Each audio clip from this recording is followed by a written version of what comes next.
Shalom Bapak Ibu Saudara yang terkasih di dalam Tuhan. Kita bersyukur pada malam hari ini untuk setiap kebaikan Tuhan dalam hidup kita. Kita boleh kembali bersama bersekutu di dalam doa. Kita akan memulai persekutuan doa kita pada malam hari ini. Saya mengajak saudara-saudari sekalian untuk kita bersaat teduh sejenak. Saat teduh dimulai.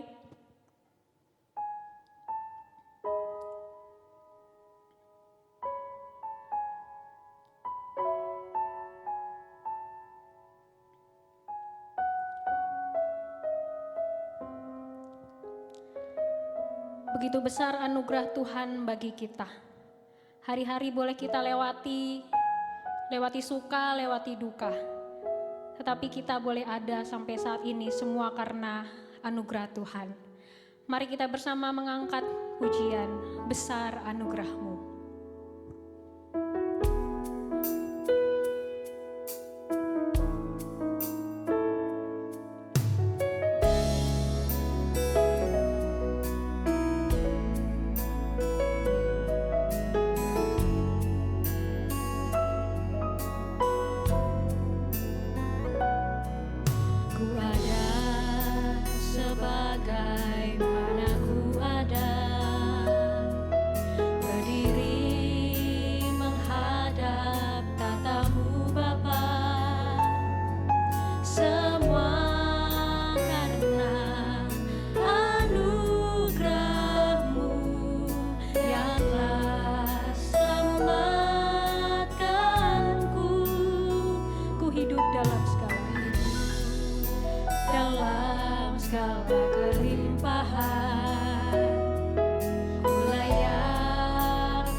Kita bersatu di dalam doa.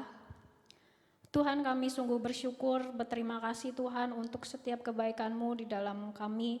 Kami boleh ada Tuhan pada saat ini, terima kasih semua karena Engkau. Tuhan, kalau pada malam hari ini kami akan memulai persekutuan doa kami. Kami mau serahkan persekutuan kami dari awal, pertengahan hingga akhirnya. Kiranya Tuhan yang menerima setiap puji-pujian kami, mendengar doa-doa kami. Juga kami akan mendengarkan firman Tuhan, biar setiap firman yang disampaikan juga boleh menjadi satu kekuatan bagi jemaat-Mu Tuhan. Terima kasih Bapa, dalam nama Tuhan Yesus kami berdoa dan bersyukur. Amin. Saudara-saudari, saya mengundang Bapak Ibu untuk bangkit berdiri dimanapun Bapak Ibu berada. Mari kita bangkit berdiri. Saya akan mengajak kita bersuka cita. Kita mau bersorak-sorak karena Allah begitu baik di dalam kehidupan kita. Kasih setia Tuhan tidak pernah habis. Mari kita nyanyikan Allah itu baik.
Bapak Ibu, setiap kita dipanggil, kita dipilih bahkan sebelum dunia ini dijadikan. Kita dipanggil untuk menjadi alat bagi kerajaan Tuhan. Tidak peduli siapapun kita, ketika kita percaya kepada Tuhan, kita adalah anak-anak Tuhan yang harus menunjukkan kepada dunia tentang kasih Tuhan itu. Bapak Ibu, sebelum kita masuk ke dalam pokok doa kita akan menaikkan satu pujian. Jadikan aku bait suci-Mu.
Bapak Ibu, mari kita membawa pokok-pokok doa kita.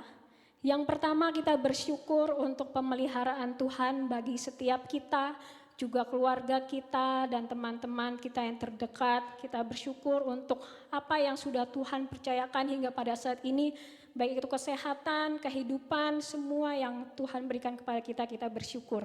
Kemudian kita juga berdoa untuk pergumulan pribadi kita masing-masing. Kita bawa pergumulan kita di hadapan Tuhan di dalam doa. Mari kita bersatu di dalam doa. Tuhan, kami bersyukur, terima kasih untuk pemeliharaan Tuhan bagi kami, bagi keluarga kami. Terima kasih Tuhan, kami boleh melewati masa-masa yang mungkin tidak mudah. Tuhan, kami bersyukur, kami boleh diberikan cukup kekuatan, itu semua karena kebaikan Tuhan. Bapak, kami juga berterima kasih Tuhan untuk jemaat Tuhan pada hari ini. Kalau mereka boleh diberikan kesehatan juga Tuhan, semua karena kebaikan Tuhan. Kami mau berdoa Tuhan untuk setiap pergumulan-pergumulan yang sedang dihadapi.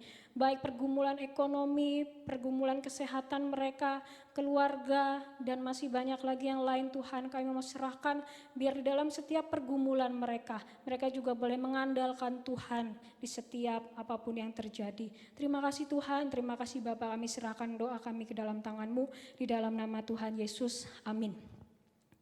Bapak Ibu, yang kedua, kita akan berdoa untuk gereja kita.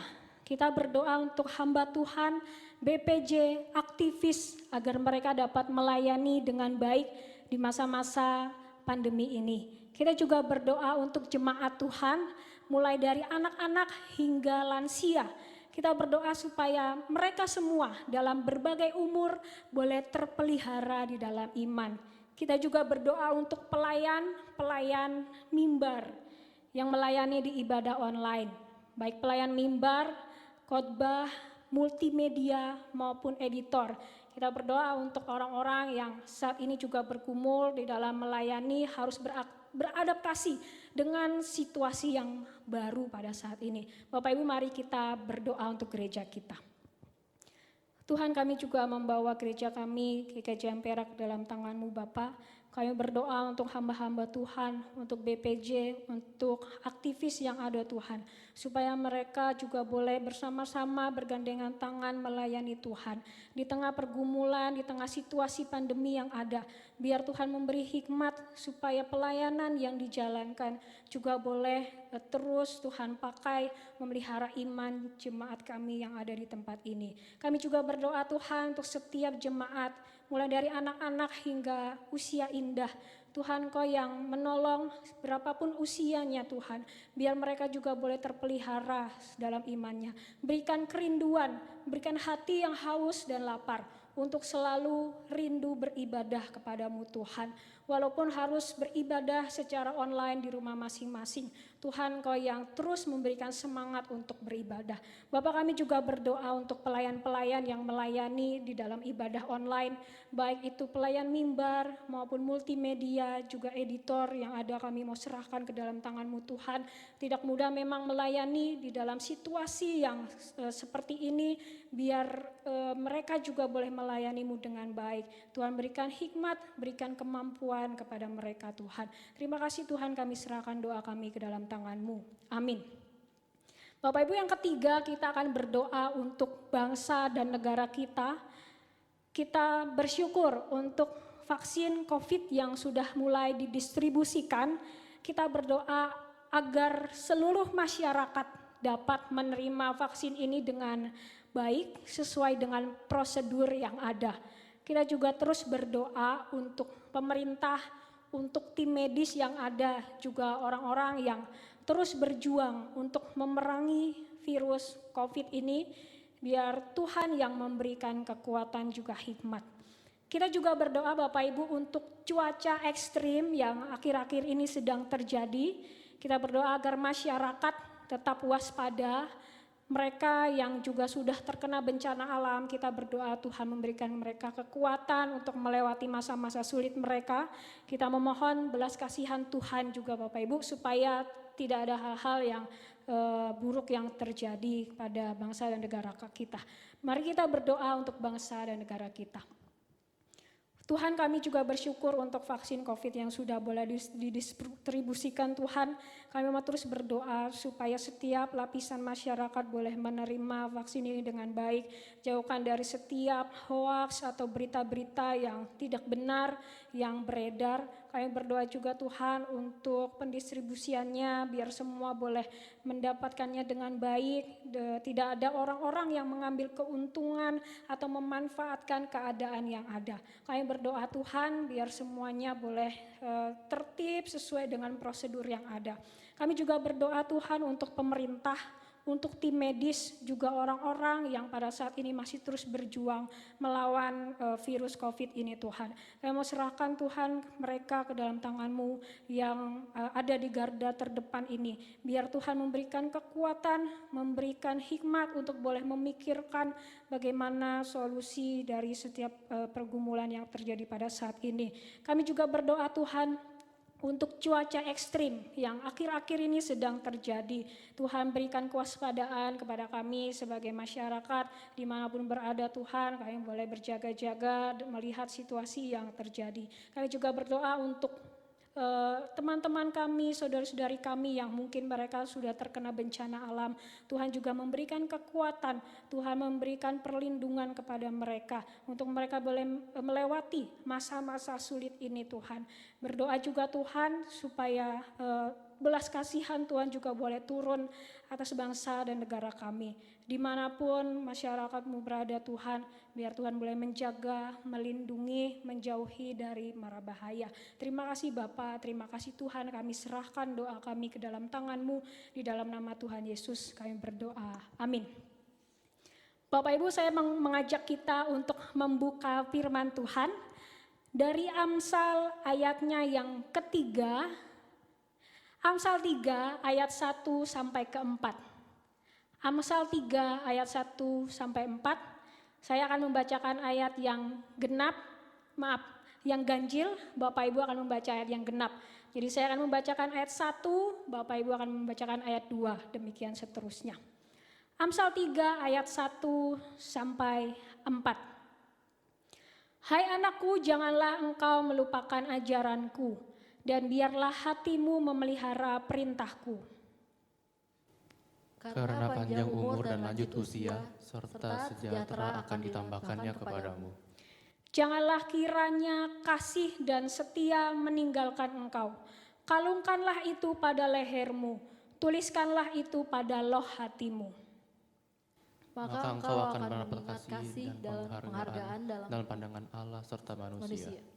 Bapak Ibu yang terkasih dalam Tuhan, firman Tuhan yang barusan kita baca mengajarkan kepada kita untuk selalu memelihara kasih.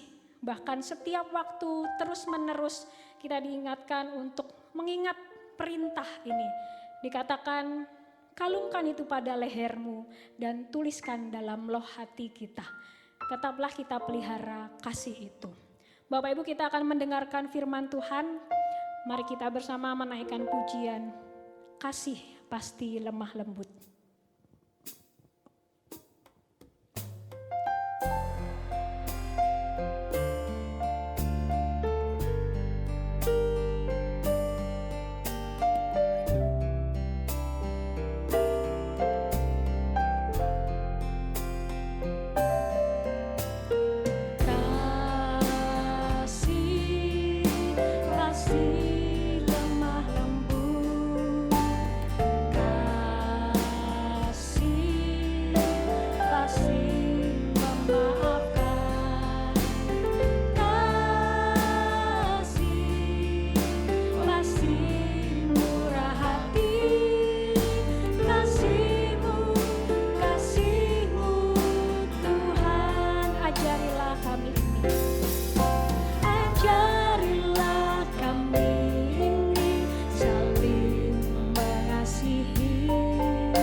kepada hamba-Nya. Selamat malam Bapak Ibu Jemaat yang terkasih. Kita kembali di dalam perenungan firman Tuhan malam hari ini. Mari kita siapkan hati kita. Kita menyambut firman Tuhan, kita sama-sama belajar. Mari kita berdoa memohon Tuhan berkenan atas waktu pemberitaan firman Tuhan dan perenungan kita.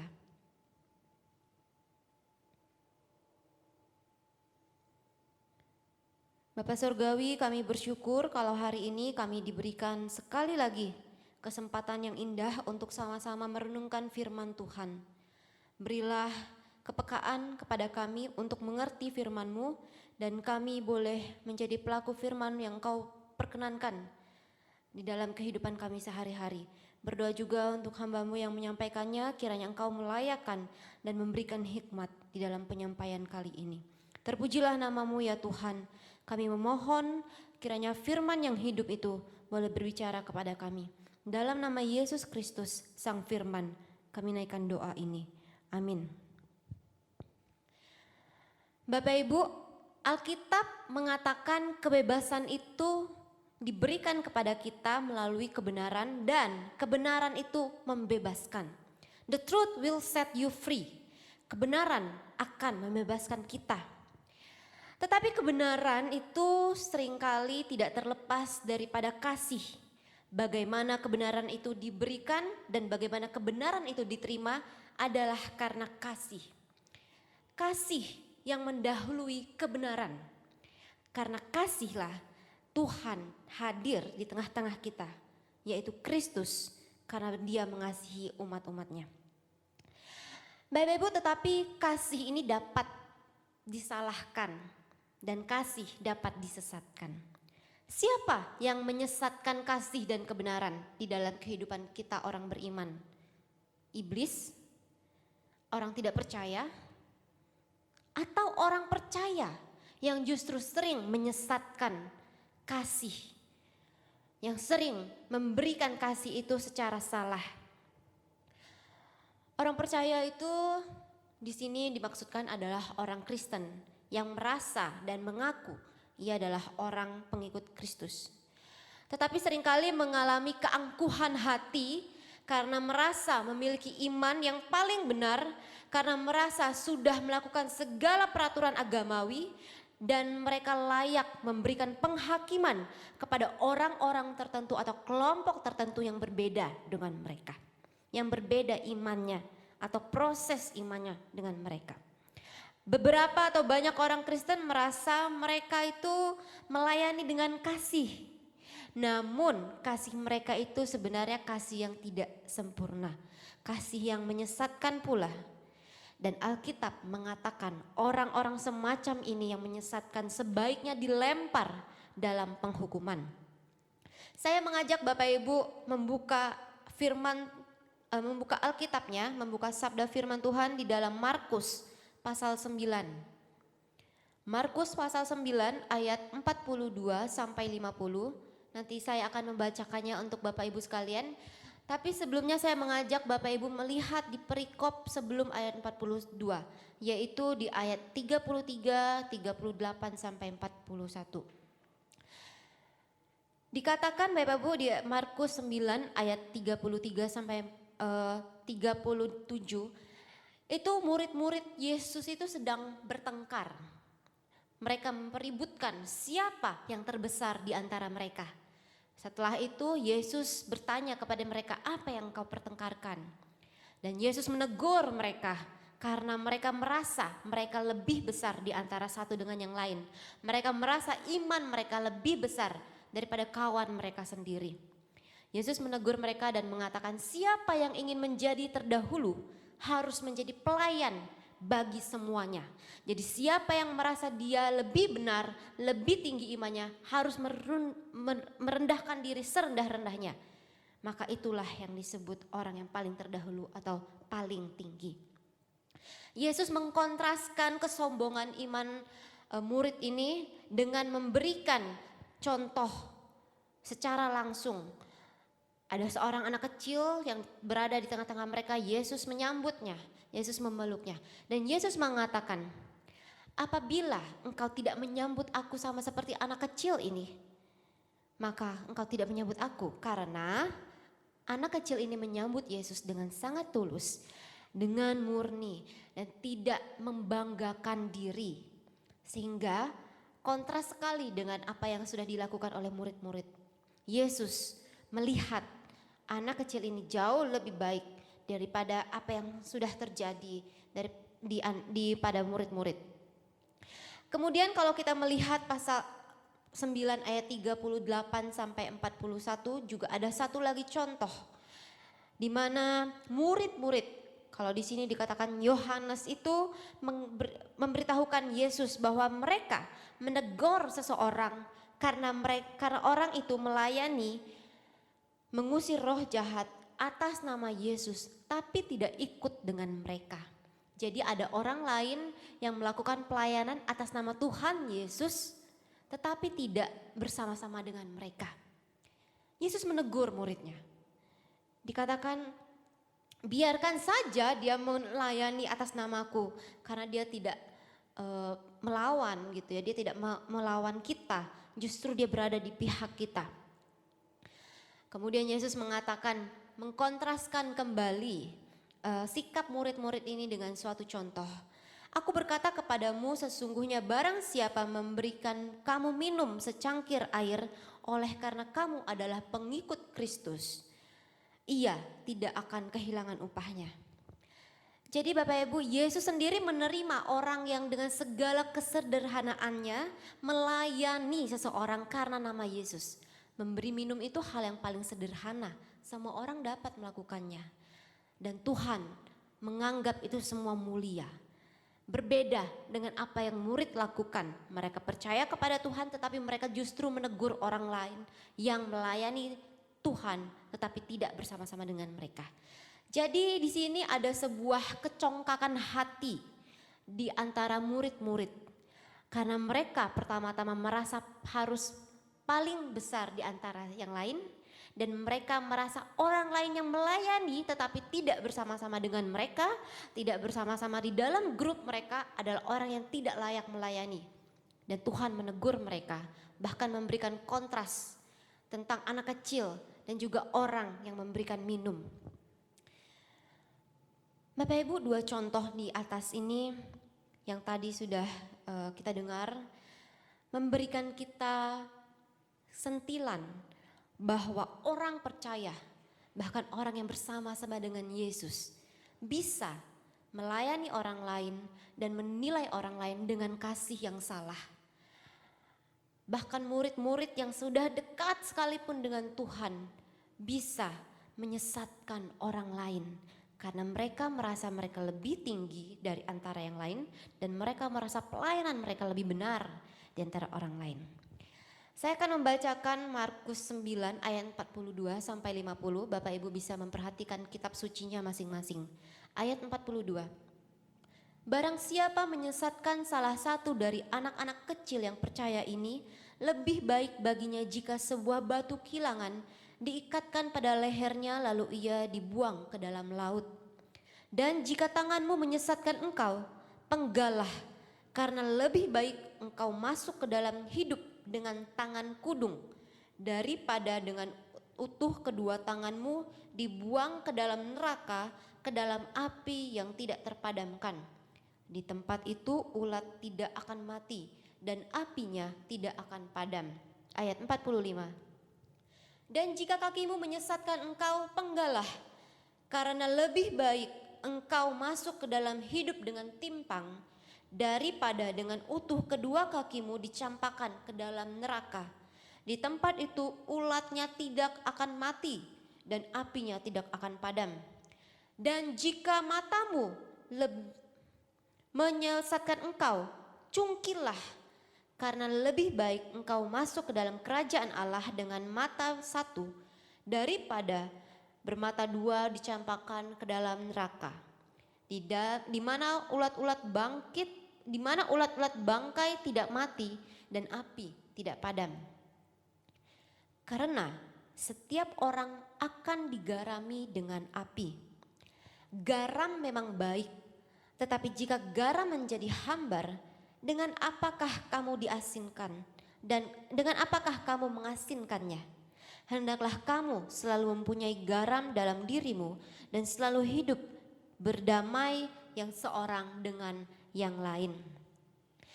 Bapak Ibu, nats ini menjadi suatu pengajaran Yesus kepada pendengarnya, khususnya ke-12 muridnya, dengan teguran yang sangat keras karena Yesus memberikan metafora tentang penghakiman.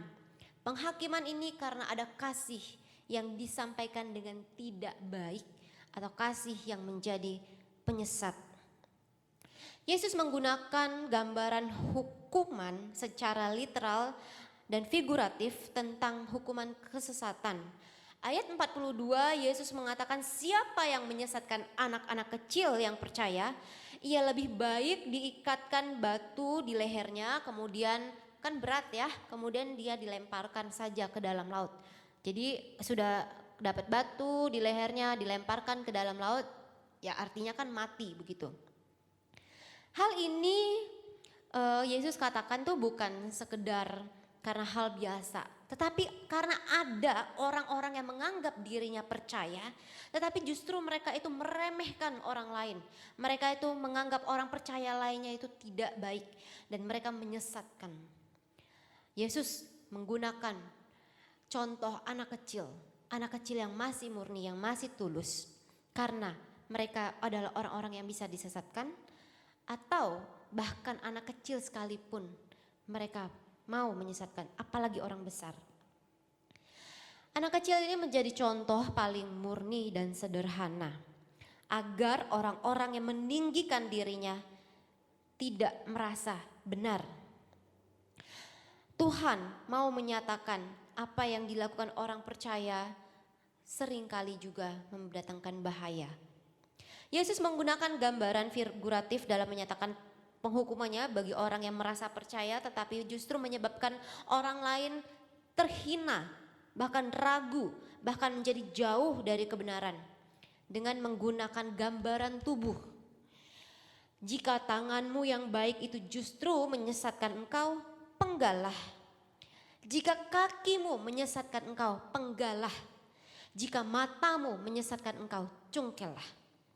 Karena lebih baik hidup tanpa tangan, tanpa kaki dan tanpa mata daripada engkau menyesatkan orang lain yang berbeda dengan engkau. Gambaran terhadap hukuman tubuh itu seringkali digambarkan sebagai sebuah dosa yang sangat besar. Jadi kalau di sini digunakan gambaran penghakimannya dengan tubuh, artinya ya akan menuju kepada kebinasaan begitu. Orang Yunani biasanya memandang tubuh sebagai sebuah pemberian yang harus dinikmati. Orang Yunani menganggap tubuh itu sebuah kemewahan. Hidup harus hedon, harus dinikmati. Bahkan mereka juga melakukan penyembahan di dalam perzinahan tubuh. Namun akhirnya mereka juga tidak dibenarkan. Berbeda dengan orang Yunani, orang Yahudi justru menganggap tubuh itu sebagai penjara jiwa yang menyesatkan. Jadi tubuh itu justru lambang dari pembawa dosa. Karena tubuh dapat menyesatkan banyak orang. Dan terlebih lagi di dalam hukum perjanjian lama, mata ganti mata, gigi ganti gigi. Artinya dosa memang harus dibayar dengan tubuh.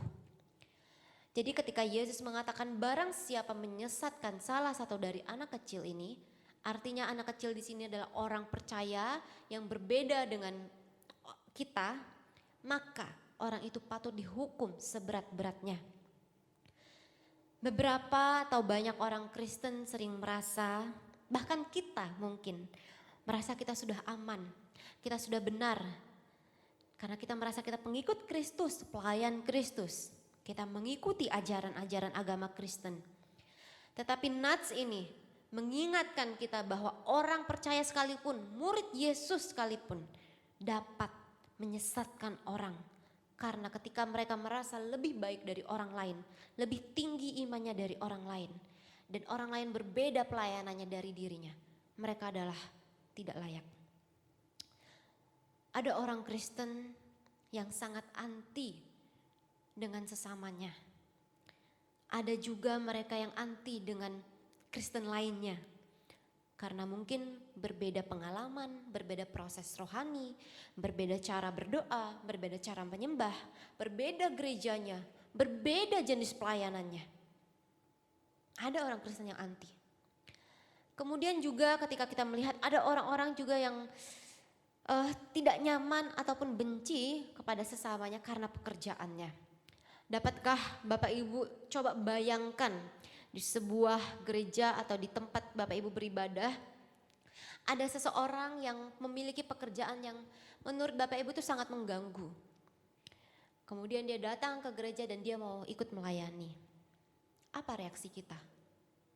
Bukankah seringkali kita merasa lebih tinggi dan merasa orang itu ya nanti sajalah. Misalnya dia adalah orang-orang yang mungkin penjual minum-minuman keras, tato artis, atau orang-orang yang berbeda kebiasaannya dari kita. Bukankah banyak di antara kita ataupun Kristen yang lainnya yang menganggap diri lebih baik dari mereka itu, dan orang yang berbeda itu adalah orang yang tidak layak. Seringkali kita membatasi kuasa Tuhan dan merohanikan segala sesuatu, sehingga kalau kayaknya ada orang lain yang berbeda, yang dianggap terlalu duniawi, kita pun memberikan pengajaran atau kasih yang kita anggap itu kasih, tetapi justru itu menyesatkan mereka. Membuat mereka itu melihat kasih Kristus menjadi buram, menjadi samar-samar. Karena katanya di Alkitab Kristus itu mengasihi banyak orang, mengasihi orang-orang yang berdosa. Tetapi kok di sini berbeda. Kasih menyesatkan bisa terjadi di tengah-tengah kita. Yesus datang ke dalam dunia ini karena ia mau mencari yang lemah, mencari yang sesat, dan mengumpulkan kita semua untuk sama-sama menjadi kawannya dan bersekutu dengan Bapa. Yesus berkawan dengan orang-orang yang berbeda dari kebanyakan kita. Dia justru tidak berkawan dengan orang-orang yang meninggikan Taurat, karena orang-orang itu justru yang seringkali menyesatkan banyak orang. Bapak Ibu, Yesus datang menawarkan kasih yang besar kepada semua orang, dan ia memberikan kasih-Nya dan kebenarannya, anugerah-Nya kepada mereka yang sungguh-sungguh beriman dan percaya. Kesungguhan ini tidak bisa dibatasi dengan berbagai peraturan yang kita berikan. Karena kita sebagai orang percaya, orang Kristen, kitalah orang-orang yang membatasi kasih Kristus. Seringnya begitu. Kita orang percaya seringkali mau memang melayani orang lain. Kita mau berusaha, sangat berusaha agar diri kita tidak tersesat. Kita melayani Tuhan, melayani sesama, kita belajar ini, belajar itu. Tapi Bapak Ibu ingat, kita juga tidak imun dari perasaan, dari iman yang tinggi hati, dari iman yang merendahkan orang lain. Kita tidak imun.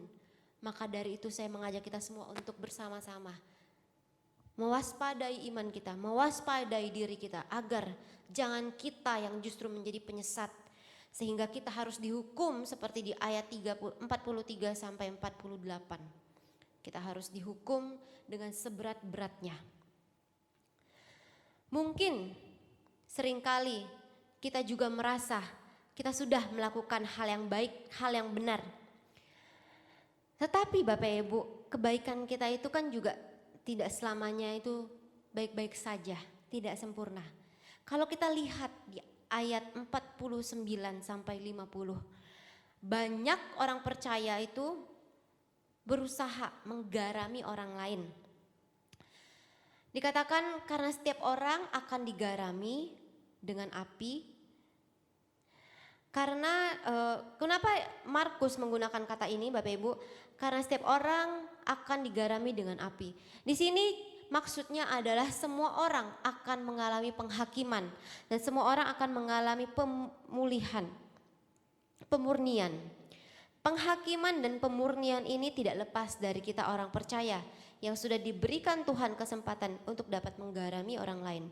Arti menggarami di sini bukan saja memberikan pelayanan, tetapi artinya juga menolong sesama, mengasihi sesama. Bapak Ibu, kalau kebaikan kita, iman kita sudah menjadi sia-sia ketika kita menghadapi pemurnian, ketika kita menghadapi pengadilan, kepercayaan dan iman kita itu sudah menjadi sia-sia, maka tidak ada lagi harapan bagi kita untuk bisa mengatakan, oh diri kita ini sudah baik, oh diri kita ini sudah benar. Garam memang baik, tetapi jika garam menjadi hambar, dengan apa dia akan tetap menjadi asin. Bapak Ibu, ada sebuah perkataan begini ya, kalau kita itu diibaratkan sebagai lampu, mungkin kita ingin punya lampu yang menjadi lampu yang sangat terang. Kita menjadi lampu yang terang sekali. Tetapi Bapak Ibu ingat, ketika kita menjadi lampu yang terang dan ada orang lain datang mendekat dengan kita, orang lain itu akan merasa apa? Merasa silau. Oh, matanya sakit karena kita terlalu terang. Dan dia akan menjauh. Dan baru terangnya itu terasa bermanfaat. Di sini maksudnya adalah Bapak Ibu, janganlah kita menjadi orang-orang percaya yang merasa kita sudah paling benar dan paling handal di dalam iman dan pelayanan kita. Karena justru ketika kita melakukan hal itu, kita sedang berada di dalam tahap itu, orang lain itu menjadi menjauh. Orang lain tidak bisa kita rangkul. Orang lain merasa kita tidak menghargai ataupun kita malah menghakimi mereka. Iman kita dan kebenaran kita perlu direnungkan. Apakah selama ini sudah baik-baik saja? Atau selama ini justru menjauhkan orang dari kasih Kristus dan menyesatkan?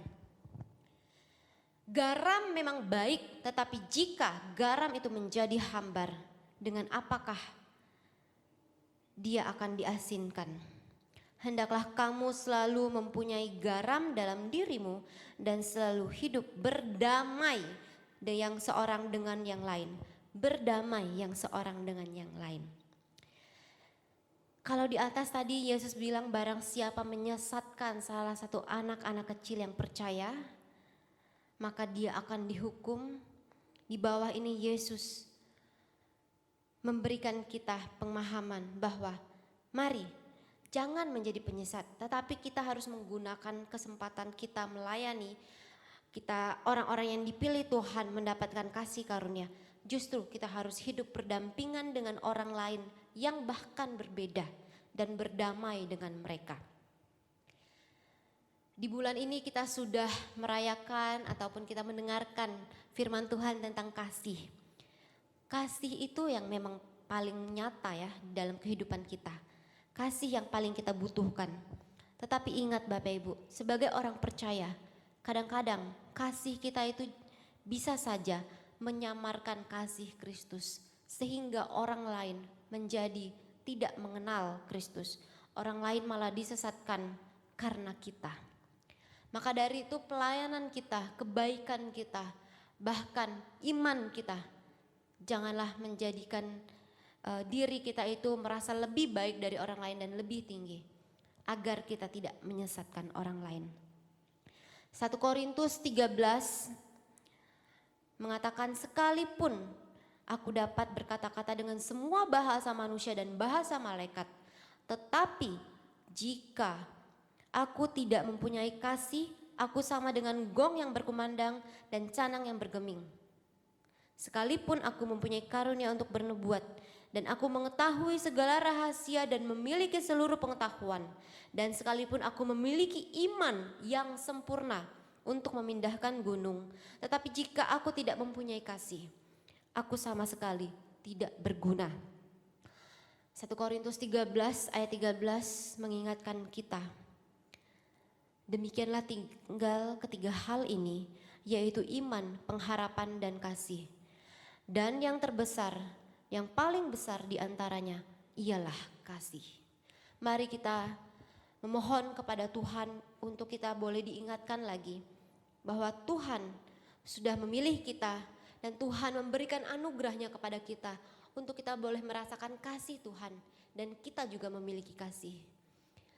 Sehingga kasih yang kita berikan kepada orang lain itu adalah kasih Kristus.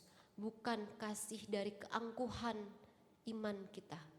Mari kita tundukkan kepala, kita berdoa. Bapa Surgawi, Bapa yang penuh dengan kelemah lembutan, ampunilah kami anak-anak-Mu, jikalau kami orang-orang yang sudah Tuhan berikan anugerah, yang memiliki dan merasakan kasih-Mu, seringkali kami menyampaikan kasih-Mu itu dengan kecongkakan ataupun ketinggian hati kami. Ampuni kami Tuhan jikalau kami mungkin melihat orang lain yang bahkan melayani Engkau itu berbeda dengan kami dan kami merendahkan mereka ataupun kami tidak bisa menerima mereka. Ampuni kami ya Tuhan. Kami percaya Engkau menolong kami menjadi garam dan terang di tengah-tengah dunia ini untuk menjadi pendamai dan berdamai dengan sesama kami. Agar nama Tuhan dipermuliakan, bukan nama kami. Kami berdoa Tuhan, Engkau saja yang memurnikan iman kami, kasih kami, agar kasih yang kami berikan kepada orang lain adalah kasih yang menumbuhkan. Kami juga percaya Engkau akan menolong kami, sekalipun kami berada di dalam kelemahan kami berada di dalam lembah kekelaman. Kami percaya Engkau menuntun kami dan menopang kami. Demi Kristus Yesus, Tuhan yang penuh kasih, yang menjadikan kami sahabat-Mu, kami berdoa memohon, naikkan doa ini di dalam nama Tuhan Yesus Kristus. Amin.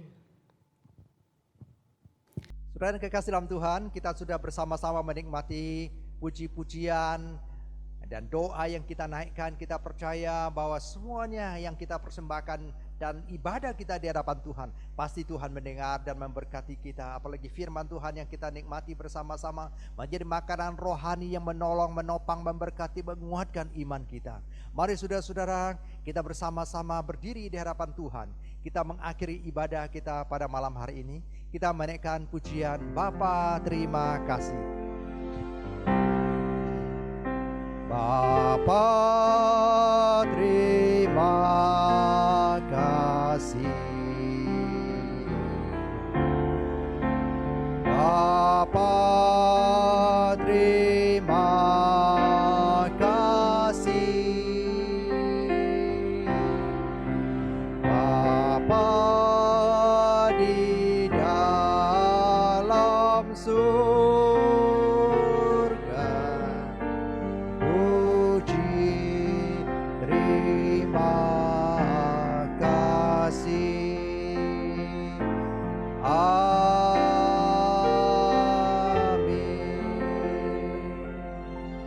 Jemaat kekasih Tuhan, arahkan hati dan pikiranmu, pulang dan terimalah berkat Tuhan. Kasih daripada Allah Bapa menyinari engkau dengan sinar kemuliaan-Nya, menerangi, menguatkan di dalam perjalanan imanmu dalam Tuhan Yesus Kristus, Anak-Nya yang tunggal, serta penghiburan pertolongan daripada Allah Roh Kudus, memberkati di sepanjang perjalanan hidupmu, mulai saat ini, seterusnya dan sampai selama-lamanya. Amin. Jemaat dipersilakan duduk, saat teduh selesai. Tuhan Yesus memberkati.